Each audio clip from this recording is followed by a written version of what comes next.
Our Aurora Public Library is so much more than just books. And now they have a new identity to match. 1, 2, 3. All right! Woo! It's just the latest way we're reimagining APL. And that includes all the fun, unique events the library puts on, like the Craft Brews Tour. We are technically wine, just with apples instead of grapes. Yep, turns out it features more than just beer. And when it comes to creativity, Aurora Water is up there too. We'll take you to the Waterwise Garden for a cool and colorful lesson on saving H2O and dough. And how about taking a ride on a classic carousel, enjoying some free concerts, and touring dozens of model homes? We have a remote report from the Aurora Highlands as they get ready to celebrate their official grand opening. Those stories and so much more this week on Aurora Now.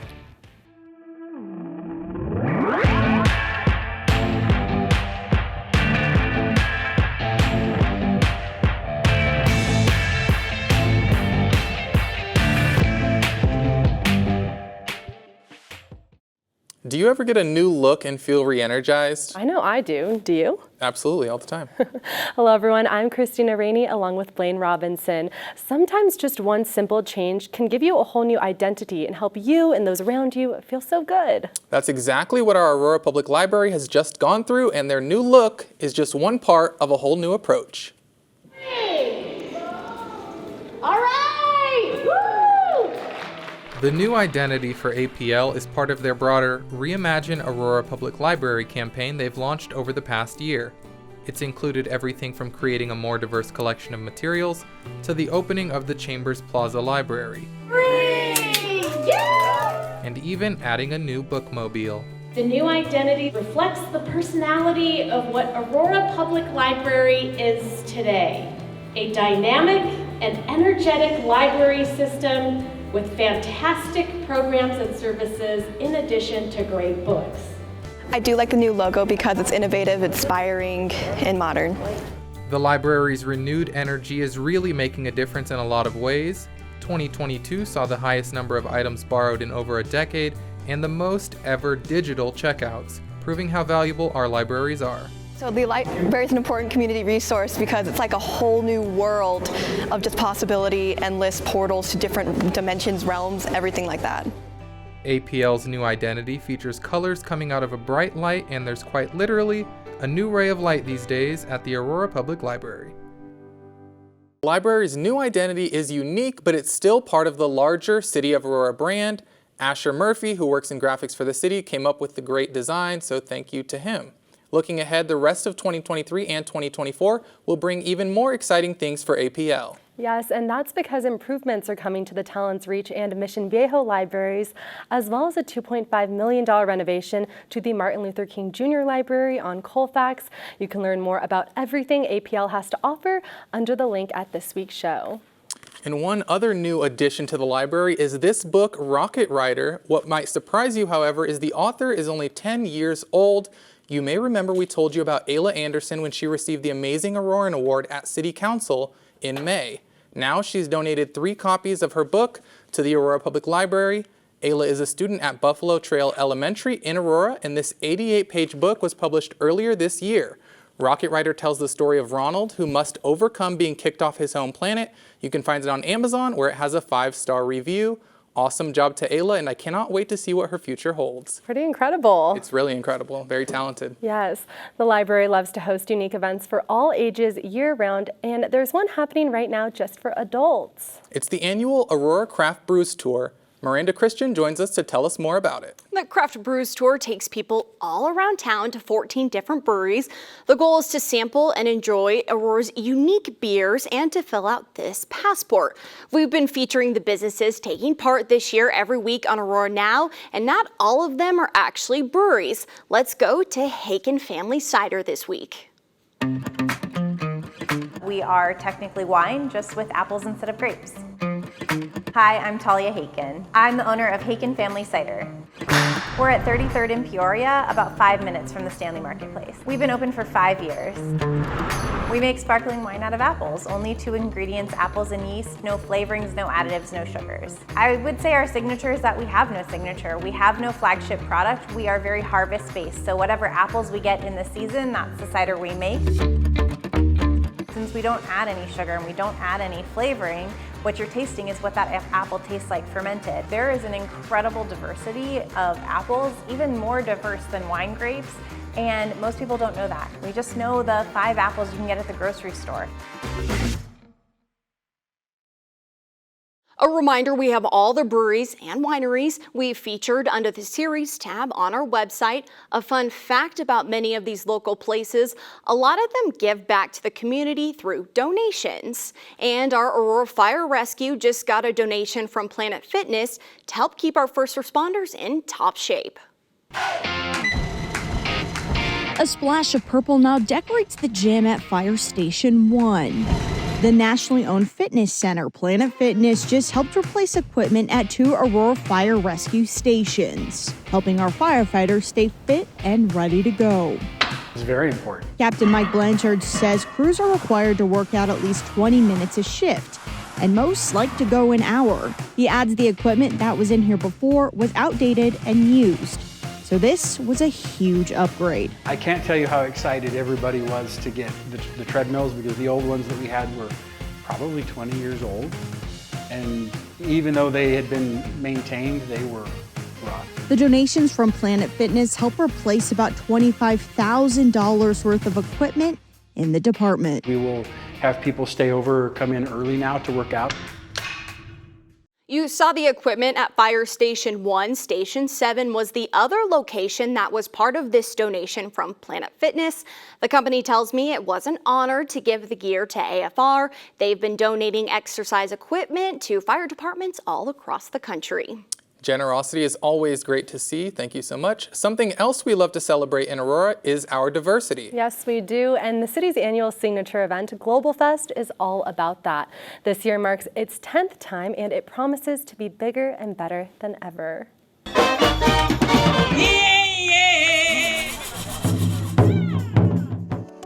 Here's your chance to travel around the world without breaking the bank or even leaving Aurora. Not only is admission to Global Fest free, but it is fun for the whole family. Enjoy savory flavors, musical and dance performances, a fashion show, parade of nations, and more. It's all happening Saturday, August 19th, 11 a.m. to 6 p.m. on the Great Lawn of the Aurora Municipal Center. We hope to see you there, and we'll be sharing much more information in the weeks ahead, so stay tuned. Blaine, I'm pretty sure you already know, but the city's slogan is "The World in a City," and what way to experience that than at Global Fest? I don't think there is a better way. It's really a fun and affordable way to travel to all kinds of different countries without ever having to leave home. I can't wait to be there.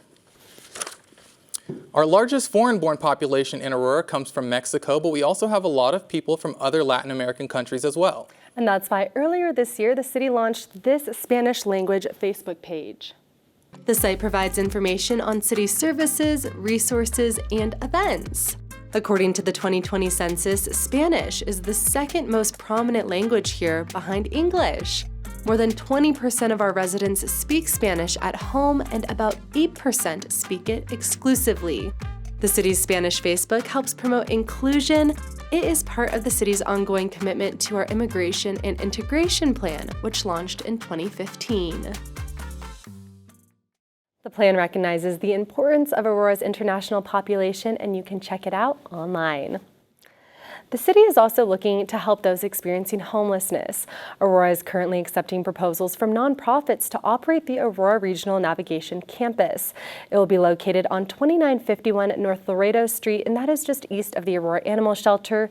The ideal operator will deliver shelter and case management services. And the deadline to apply is 3 p.m. July 31st. We've linked all the details to our website under this week's show. The campus is expected to open in the fall of 2025. There's still plenty ahead on this edition of Aurora Now. Up next, we're going to take you to a place right in our own backyard where you can learn all about water-saving plants, grasses and trees, for free. It's the Aurora Waterwise Garden, and it's marking a major milestone. And the Aurora Highlands is doing that too, and they're getting ready for a big bash, and you're invited. We'll have a remote report up next. Explore new cuisine on Havana Street and discover authentic global eats. You'll feel like you're traveling the world.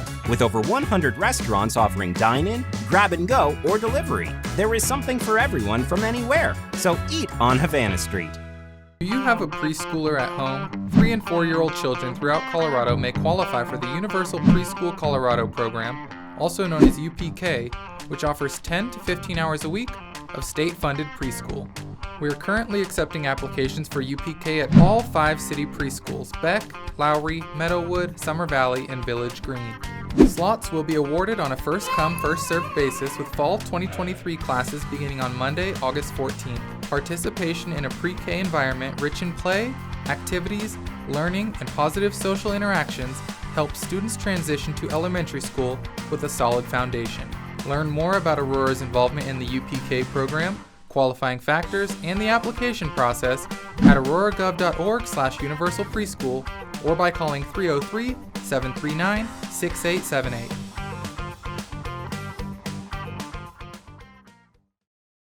Welcome back. Even though the city is now under a normal 3-day-a-week watering schedule, we do still need to conserve. Yes, we do, because water is a limited resource, and Aurora is actually located in a drier part of the state. Plus, our population keeps growing, so there is just much more demand. Fortunately, Aurora Water offers all kinds of free programs to help us save H2O and dough. Miranda, that includes an incredible resource right here at the Aurora Municipal Center, right? Oh, definitely. It's our Aurora Waterwise Garden, and if you haven't checked it out, you need to. It's located at the corner of Alameda and Chambers, and it's a beautiful botanical garden. Take a look. The Aurora Waterwise Garden features more than 200 low-water plant species. There are several themed beds that demonstrate techniques and landscaping ideas. And there are helpful signs that name the plants being used and the Waterwise principles behind them. In addition to all the plants in the garden, it also supports over 200 animal species. It uses little water, and when it does, it's irrigated by reclaimed water that's non-potable, meaning it's treated but not suitable for drinking. The Waterwise Garden is recognized by the Audubon Society as a Habitat Hero Garden. You can visit it daily from dawn to dusk.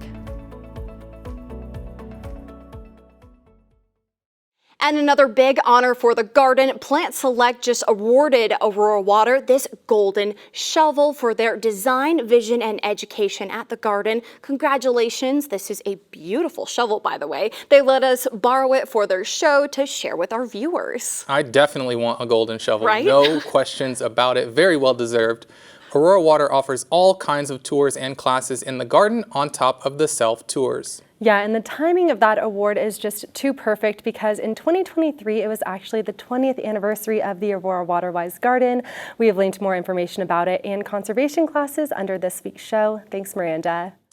And here's another good reason to save water. It keeps it from puddling and pooling, which could protect you from the West Nile virus. It has turned up in mosquitoes near the Arapahoe County Fairgrounds, located on Aurora's eastern edge. Because of all the rain we've gotten, the county had already started treating the area with insecticides. Infected mosquitoes can transfer the virus to people, birds, horses, and other mammals. Even though the symptoms are usually mild, a small percentage of people, less than 1%, can get very sick and even die.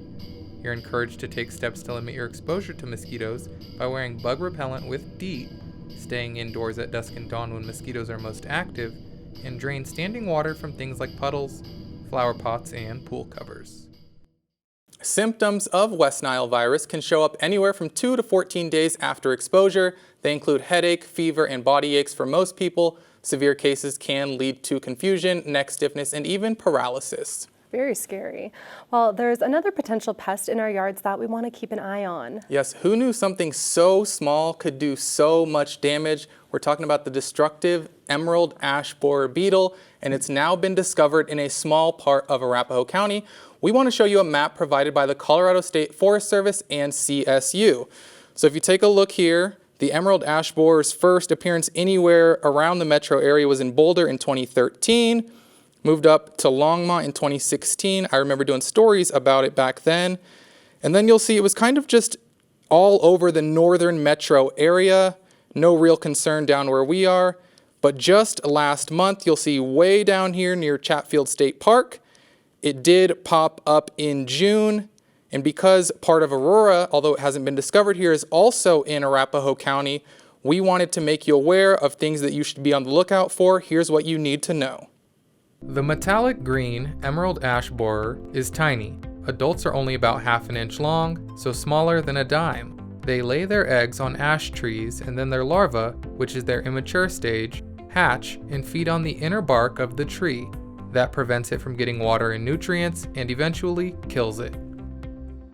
All right, so first off, how can you tell if you have an ash tree? One of the first and most prominent signs you can look for is the diamond pattern on the bark, as you see here. Ash trees also have these compound leaves, meaning several little leaves make up one big leaf. And as for figuring out if your tree has been infected by the emerald ash borer, there are some simple signs to look for as well. Look for these distinctive D-shaped exit holes coming out of the ash tree. They look like the letter D. Also keep an eye out for S-shaped tunnels like this under the bark. You can kind of see the squiggling.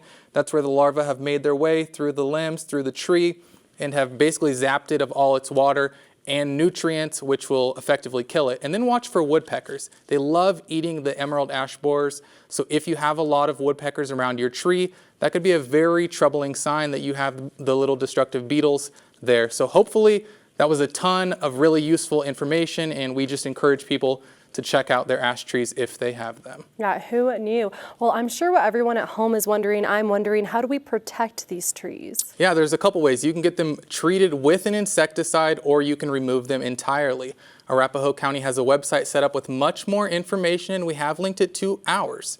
Part of our city is also in Adams and Douglas counties, but there have not been any sightings of the bug in the Aurora section of any of those areas either. Well, it's important to preserve our natural beauty, especially because our city is full of scenic gems like the Plains Conservation Center. It's located on over 1,000 acres of grass prairie land on East Hampden, and it showcases the lives of pioneers and Native Americans here in the late 1800s. There's a teepee camp, a homestead village, prairie wildlife, and spectacular views of the Rocky Mountains. And until Saturday the 15th, there will also be 130 pieces of art from folks from all over the state. Each piece celebrates the spirit of Colorado's prairies, past and present. Admission, by the way, is free. The Plains Conservation Center is owned by the city of Aurora and managed by the Denver Botanic Gardens.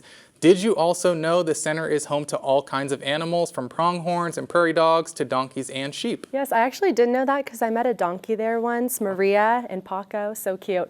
Anyways, this Saturday you can see eagles, owls, falcons, and it's all courtesy of Hawk Quest. They'll be there from 10 a.m. to 11:30. And it's all part of the center's free days from 9 till 2. The event will also feature wagon rides, by the way, so all kinds of fun. Well, Christina, talking about animals must mean we are at our favorite part of the show. Yes, I think you're right, Blaine. It is our featured pets of the week. Miranda, who do we have today? Well, we have 2 more adorable dogs this week, but we also have a summer special going on at the Aurora Animal Shelter. During July, adoption fees are 50% off for any hot dog or cool cats that are 6 months and older, like Summer here, who is a 9-year-old German Shepherd. And even though Summer is a little older, this dog still loves to play ball and loves people. We also have Led Zeppelin, a 1-year-old pit bull who just loves treats. They're motivated by them. And this guy needs someone who maybe can work on bringing the shy pup's confidence up a little bit. And the shelter does say they are at full capacity right now, so it's the perfect time to take advantage of that 50% off. Go check out all the dogs and other animals that are up for adoption. Yeah, they could really use some help right now, especially with dog adoptions, because when they are at full capacity, They simply cannot accept any lost pets or surrenders. And another way you can help is by donating food and other supplies through their donations page or their Amazon wish list. We have all of those details linked to our website. Thanks, Miranda. Maybe once you grow your family, get a dog or a cute cat, you might need a little extra space. Absolutely, and there's a place right here in Aurora that has all kinds of options, not to mention a really cool classic carousel, an outdoor performance stage, and plenty of parks. We're heading out to the Aurora Highlands as they gear up for their official grand opening celebration. We'll show you the many unique attractions this new community has to offer and how it's benefiting all of us in Aurora. Hi, I'm Pringle. I'm waiting for my family at the Aurora Animal Shelter. This place is at capacity right now, so there are lots of us to choose from. Learn more about how to adopt or help to donate at the link on your screen. Want to have a say in your community? Whether it's art in public places, the Aurora Fox Arts Center, or Veterans Affairs, we want to hear from you. Get involved at auroragov.org/boards.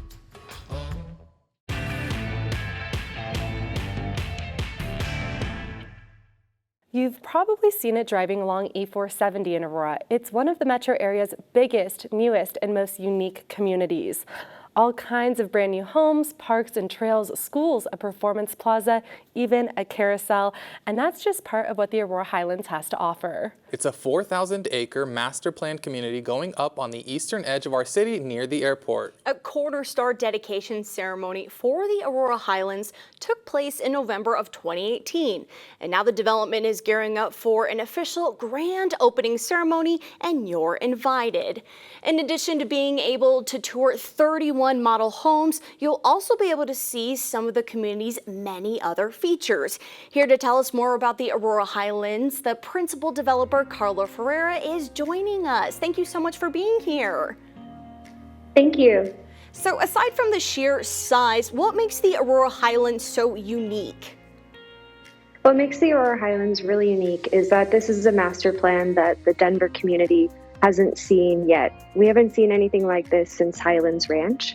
And within our development, we have public art, sculptures, we have 21 miles of trails and parks and open space. We have 4 schools coming soon, and we have a medical campus coming. And we also have been working really hard on our infrastructure, which helps the whole community and the region at large. Wow, sounds like its own little village there. Can you tell me more about the community providing economic and other benefits to all of Aurora, even if I don't live or move there myself? Even if you don't live or move to the Aurora Highlands is bringing a lot of jobs and economic development just with our magnitude of the project, with all the development that's currently underway, as well as some of the new road projects. So there's going to be a new interchange off of E470, the Aurora Highlands Parkway. We're also working with the local jurisdictions on a new interchange off of I-70. So we can tell you more about that in the future. And there's also going to be a medical campus coming to the Aurora Highlands. There's the opportunity for a lot of job growth and economic development and restaurants and shopping and all kinds of things coming in the future. Oh, I'm sure there'll be plenty of jobs there with all that coming there. I know I've started seeing some of that E470 work and that going. Every time I drive by, I see a little bit more coming. Well, this celebration sounds really fun. Can you tell me more about when it is and what can we expect? So our grand opening is Saturday and Sunday, the 15th and 16th from 11 a.m. to 5 p.m. And when you come out here, what you'll see is 31 model homes. And to celebrate the 31 model homes, there's over 30 food vendors. So every single model home that you tour, there's going to be a different food activation or drink that you can get or sweet. We have In-N-Out coming, we have Dry Dock coming. We have 4 different bands playing in the new event lawn in our amphitheater area. We also have a competition that everybody is eligible to enter, and just writing your name on a piece of paper is your first entry. You have the opportunity to win $25,000 towards a down payment on a new home in the Aurora Highlands. So that is the most exciting thing that we really want to share with everybody. Whether you're a home shopper or your friends or your family, please tell them. We would love to see a family that really needs this come out and get a new home. And also just come out to enjoy. Even if you're not looking for a home, you can listen to music, enjoy some food in the park, walk around, see some of our public art sculptures, and just enjoy the day at the Aurora Highlands. Oh, sounds like there will be a lot to do. Make a whole day of it to see 31 homes in one day. That's like house hunter's dream there. Well, thank you so much for joining us, Carla. We do appreciate it. The grand opening celebration takes place July 15th and 16th. We've linked much more information about the event and the Aurora Highlands to our website. Aurora has some more news to celebrate. Several businesses at the Stanley Marketplace were given the Reader's Choice Award from 50 to 80 magazine. Let's take a look at who the readers chose. So, Best Chef goes to Annette's Caroline Glover. Well, the Best Ice Cream, that goes to Sweet Cow. The Best Barbershop goes to Simeon Barbershop for All. And the Best Place to Buy a Book, that's going to be Tattered Covered for Kids. The Best Local Boutique, well, that goes to Active. They were voted at #1 by readers. The Best Kitchenware goes to Element Knife Company. Aurora TV has done several features on these businesses over the years. You can find those stories on our website. A few other restaurants in Aurora were also voted best by readers, including Pomodore's Pizza and Pasta, Deji's, and Santiago's. Stanley Marketplace also topped the list of one of Connected Colorado's favorite spots to grab a bite. The local magazine show covers interesting places, people, and programs from across the Rockies. And they do it all through stories from local Channel 8s around the state, including Aurora TV. The show's host the last several years was a familiar face for all of us, longtime Aurora TV anchor Wendy Brockman, who recently moved on to some new opportunities. And sadly, this episode of Connected Colorado is her last one as well, but happily they're taking a look back at some of her favorite memories. Hi, I'm Wendy Brockman. Hi, I'm Wendy Brockman. Hi, I'm Wendy Brockman. I'm Wendy Brockman at the Food Bank of the Rockies, at the Arvada Center, at the Arapahoe Douglas Workforce Center. We're on the helipad of the Children's Hospital, here on the roof of the Denver Museum of Nature and Science, an alpaca farm, on ice skates. What's new? At the Denver Zoo. We're here at the Butterfly Pavilion in Westminster. We're here at the National Renewable Energy Laboratory. We are here at the National Center for Atmospheric Research. The eyes of the nation are on Denver as the city hosts the Democratic National Convention. And by now you've probably heard the phrase digital transition. Hi, I'm Wendy Brockman. I'm Wendy Brockman. Hi, I'm Wendy Brockman. On this edition of Connected Colorado. On this edition of Connected Colorado. On this edition of the new Connected Colorado.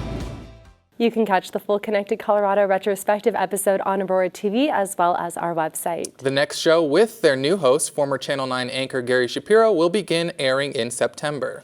Well, we're really not fans of this part of the show. It's when we have to say goodbye. It is that time again, unfortunately. We will be back again next week with a brand new episode of Aurora Now. Thanks for watching. Take care and see you next time.